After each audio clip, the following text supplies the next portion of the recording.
Assalamualaikum warahmatullahi wabarakatuh.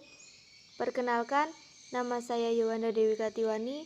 Saya dari kelas 10 Multimedia 1.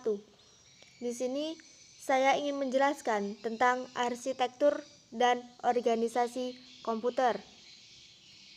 Pertama, kita akan membahas tentang arsitektur komputer. Apa yang dimaksud dengan arsitektur komputer? Arsitektur komputer adalah konsep perencanaan dan struktur pengoperasian dasar dari suatu sistem komputer. Arsitektur komputer ini merupakan rencana cetak biru dan deskripsi fungsional dari kebutuhan bagian perangkat keras yang didesain, kecepatan proses dan sistem interkoneksinya. Dalam hal ini, implementasi perencanaan dari masing-masing bagian akan lebih difokuskan, terutama mengenai bagaimana CPU akan bekerja dan mengenai cara pengaksesan data dan alamat dari dan ke memori, cache, RAM, ROM, dan cakram keras.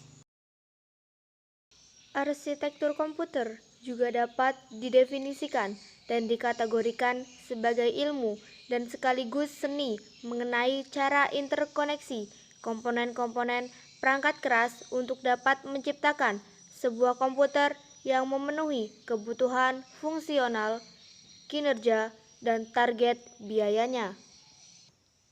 Menurut arsitektur John von Neumann, pada tahun 1903 sampai tahun 1957, arsitektur komputer ini dibagi menjadi 4 bagian utama, yaitu 1.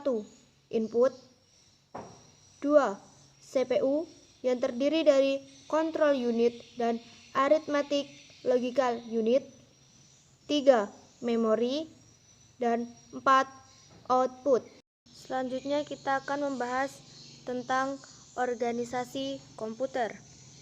Apa itu organisasi komputer? Organisasi komputer adalah bagian yang terkait erat dengan unit-unit operasional dan interkoneksi antar komponen penyusun sistem komputer dalam merealisasikan aspek arsitekturnya. Contoh, aspek organisasional adalah teknologi hardware, perangkat antarmuka, teknologi memori, sistem memori, dan sinyal-sinyal kontrol. Selanjutnya, kita akan membahas tentang struktur dan fungsi komputer. Struktur adalah sistem yang berinteraksi dengan cara tertentu dengan dunia luar. Contoh, CPU atau prosesor dan memori utama. Sedangkan fungsi adalah operasi dari masing-masing komponen yang merupakan bagian dari struktur.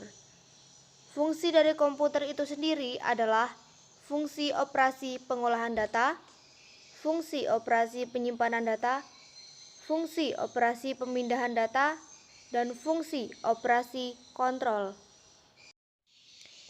Sekian penjelasan dari saya tentang arsitektur dan organisasi komputer. Semoga bermanfaat dan terima kasih sudah menonton. Mohon maaf apabila ada kesalahan kata. Saya akhiri. Wassalamualaikum warahmatullahi wabarakatuh.